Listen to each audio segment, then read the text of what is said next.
हरे कृष्णा, राधे राधे। आप सभी का स्वागत है आपके अपने यूट्यूब चैनल जानवीज ज्ञान फ्यूजन में। आप सबने चतुर्मास का नाम तो ज़रूर सुना होगा, पर क्या आप जानते हैं कि ये चतुर्मास होता क्या है, इसका महत्व क्या है और इस अवधि के दौरान क्या क्या चीज़ें हमको करनी होती हैं और किन चीज़ों का हमको ध्यान रखना होता है। आज के इस वीडियो में हम यही चर्चा करेंगे कि चतुर्मास है क्या, इसका महत्व क्या है और वर्ष 2021 में चतुर्मास कब से शुरू हो रहा है।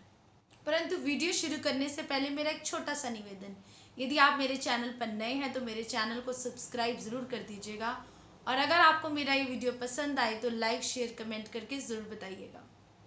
हर वर्ष आषाढ़ मास की शुक्ल पक्ष की एकादशी को देवशयनी एकादशी का व्रत रखा जाता है। माना जाता है कि इस दिन सृष्टि के पालनहार भगवान विष्णु सृष्टि के संचालन का पूरा भार भगवान शिव को सौंपकर क्षीर सागर में योग निद्रा के लिए चले जाते हैं और इसके साथ ही सभी प्रकार के मांगलिक कार्यों पर रोक लग जाती है। इसके बाद कार्तिक मास के शुक्ल पक्ष की एकादशी तिथि को भगवान विष्णु योग निद्रा से बाहर आते हैं और फिर से रुके हुए सभी मांगलिक कार्यों की फिर से शुरुआत हो जाती है और इस दिन इस तिथि को देवउठनी एकादशी के नाम से जाना जाता है। भगवान विष्णु के शयन काल की ये पूरी अवधि 4 महीने की होती है, जिस कारण इसे चतुर्मास कहा जाता है। चतुर्मास के 4 महीने होते हैं श्रावण मास यानी सावन का महीना, भाद्रपद यानी भादो, अश्विन मास और कार्तिक। इन 4 महीनों का हिंदू धर्म और जैन धर्म में विशेष महत्व बताया गया है। पुराणों में बताया गया है कि इन 4 महीनों में यदि हम कुछ नियमों का पालन कर लेते हैं तो मनुष्य को सेहतमंद, सुखी और मृत्यु के पश्चात भी उत्तम लोक की प्राप्ति हो सकती है। पद्म पुराण, स्कंद पुराण और भविष्य पुराण में भी इन बातों का उल्लेख मिलता है। धार्मिक ग्रंथों के अनुसार चतुर्मास के दौरान व्रत, पूजन, हवन, ध्यान और योग का अभ्यास नित्य प्रति करना चाहिए। इस समय किया गया कोई भी पुण्य कर्म खाली नहीं जाता।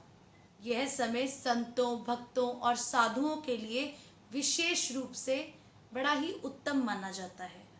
इस समय भगवान के गुणों का श्रवण एवं कीर्तन करके वैष्णव लोग इस व्रत का पालन करते हैं।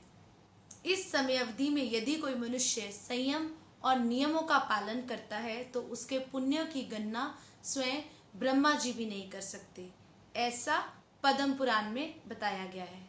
इस समय सृष्टि का संचालन भगवान शिव करते हैं और भोलेनाथ भक्तों की भक्ति से जल्दी ही प्रसन्न होकर उनको इच्छित फल भी प्रदान करते हैं।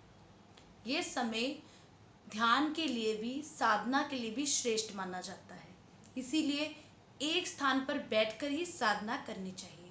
चतुर्मास व्रत का आरंभ हम आषाढ़ मास की एकादशी, द्वादशी, पूर्णमासी, अष्टमी या संक्रांति से भी कर सकते हैं।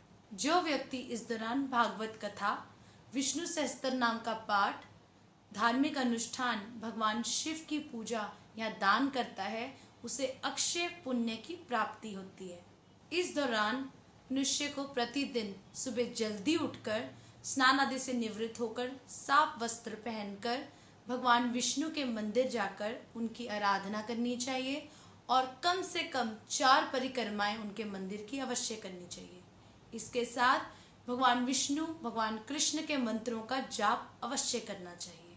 पद्म पुराण के अनुसार जो कोई व्यक्ति इन 4 महीनों में भगवान के मंदिर में जाकर झाड़ू लगाता है, वहाँ की जमीन को धोकर साफ करता है या कच्ची जमीन को लीपता है, उसे 7 जन्मों तक आनंद की प्राप्ति होती है। जो लोग इस चतुर्मास के दौरान भगवान का पंचामृत से स्नान करवाते हैं, वह लोग वैभवशाली होकर स्वर्ग में जाकर इंद्र जैसा सुख भोगते हैं। धूप, दीप, नैवेद्य और पुष्प आदि से पूजन करने वाला व्यक्ति अक्षय सुख भोगता है और जो कोई भगवान विष्णु के सामने गायन करता है उसे गंधर्व लोक की प्राप्ति होती है। इस दौरान भगवान के मंदिर की कम से कम 4 परिक्रमाएं करने वाले व्यक्ति को भगवत धाम की प्राप्ति होती है। अब हम बात करेंगे कि इस चतुर्मास के दौरान आपको क्या नहीं करना चाहिए। वैज्ञानिक दृष्टि से भी देखा जाए तो इस दौरान व्यक्ति को अपने खान पान पर विशेष रूप से ध्यान देना चाहिए। दरअसल इन 4 महीनों के अंदर व्यक्ति की पाचन शक्ति कमज़ोर हो जाती है। साथ भोजन और जल में बैक्टीरिया की तादाद भी बढ़ जाती है, जिस वजह से हमें पानी भी उबाल कर पीना चाहिए। चतुर्मास के दौरान तामसिक भोजन, मांस, मदिरा के सेवन से बचना चाहिए। इसके साथ कांसे के बर्तन में भोजन ग्रहण नहीं करना चाहिए। शरीर पर तेल नहीं लगाना चाहिए, पलंग पर नहीं सोना चाहिए और किसी की निंदा चुगली तो बिल्कुल भी नहीं करनी चाहिए। इसके साथ ही चतुर्मास के प्रथम महीने यानी सावन के महीने के अंदर हरी पत्तेदार सब्जियां, दूसरा महीना अर्थात भाद्रपद भादों के अंदर आपको दही और तीसरा महीना यानी अश्विन के अंदर आपको दूध और चौथा आखिरी महीना कार्तिक के अंदर आपको उड़द की दाल खाना वर्जित माना गया है। ये सब नियम आपके स्वास्थ्य के लिए भी उत्तम माने गए हैं।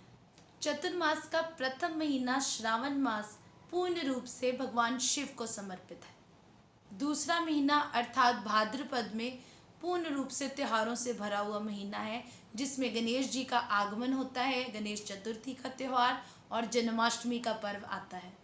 महीना अर्थात अश्विन के महीने में नवरात्रे आते हैं और दशहरे का त्यौहार मनाया जाता है। और चतुर्मास के अंतिम महीने यानी कार्तिक के महीने में दीपावली का पर्व और गोवर्धन पूजा मनाई जाती है। चतुर्मास के दौरान आपका भोजन और आहार सरल हो, इंद्रिय तृप्ति कम हो, अनावश्यक भ्रमण ना हो और ज़्यादा से ज़्यादा प्रभु का ध्यान कीजिए। अंत में मैं आपसे यही कहूँगी कि हिंदू चतुर्मास में बहुत से नियम हैं, परंतु जितना हो सके उतने नियमों का पालन तो अवश्य ही करना चाहिए। और इन सब का लक्ष्य भगवान श्री कृष्ण और भगवान विष्णु की प्रेममय भक्ति प्राप्त करना ही होना चाहिए।